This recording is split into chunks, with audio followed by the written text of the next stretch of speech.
அப்புறம் வந்து இப்போது அதிமுகவும் சரி திமுகவும் சரி இப்போ எப்படின்னா பொது இடங்களில் உள்ள கோயில் இடிப்பு அப்படிங்கிறது வந்து எல்லா பக்கமுமே நடந்துகிட்ருக்குது. நிறைய கோயில் இப்போ எனக்கு தெரிஞ்சு ஒரு 500 கோயில் கடைசிக்கு ஒரு 100 200 300 கோயிலாவது இடிச்சிருப்பாங்க எனக்கு தெரிஞ்ச. இப்போ அதை பற்றின உங்களுக்கு அருமையான கேள்வி.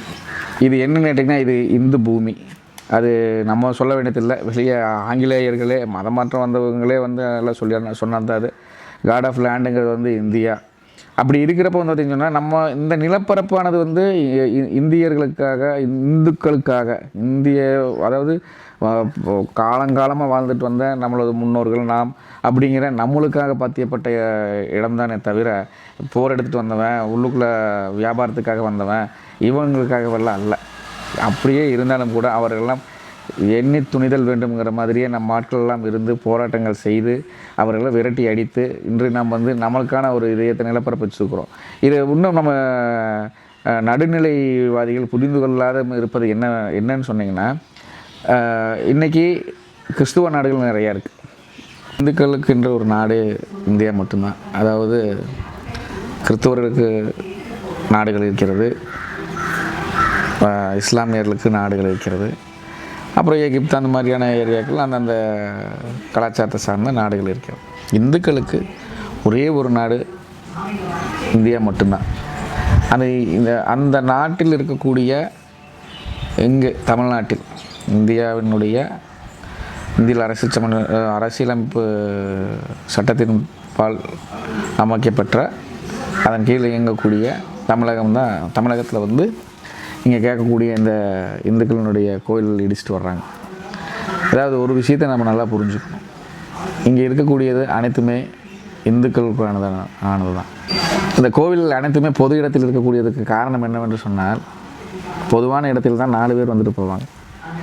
அதாவது ஆயிரக்கணக்கானவர் வருவாங்க போவாங்க. இப்போ குறிப்பிட்டு என்னுடைய இடத்தில் நான் வைத்திருந்தேன் என்று சொன்னால், எனக்கு ஆப்போசிட், அதாவது எதிர்தரப்பினர் யாரும் வரமாட்டாங்க, அந்த கோயிலில் கும்பிட மாட்டாங்க.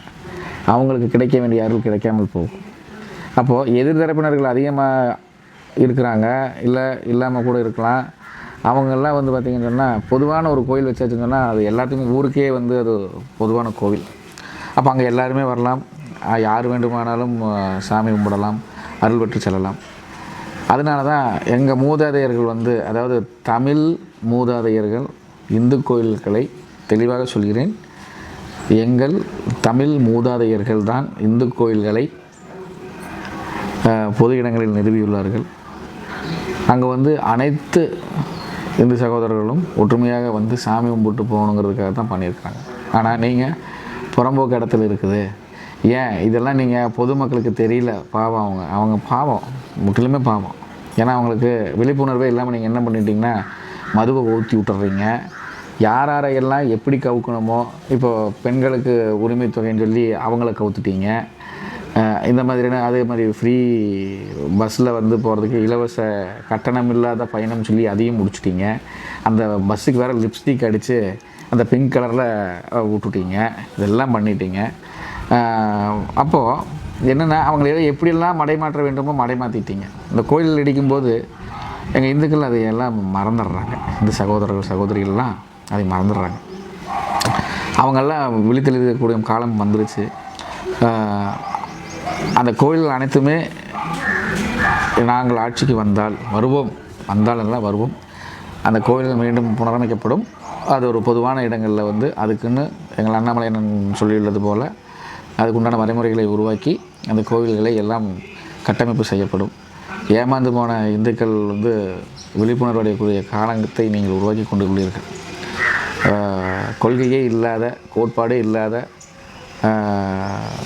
கட்சியாக நீங்கள் உங்கள் இந்த ஆட்சி கட்டிலிருந்து மிக விரைவில் அகற்றிவிட்டு எங்கள் தலைமையில் நாங்கள் அமர்வோம்.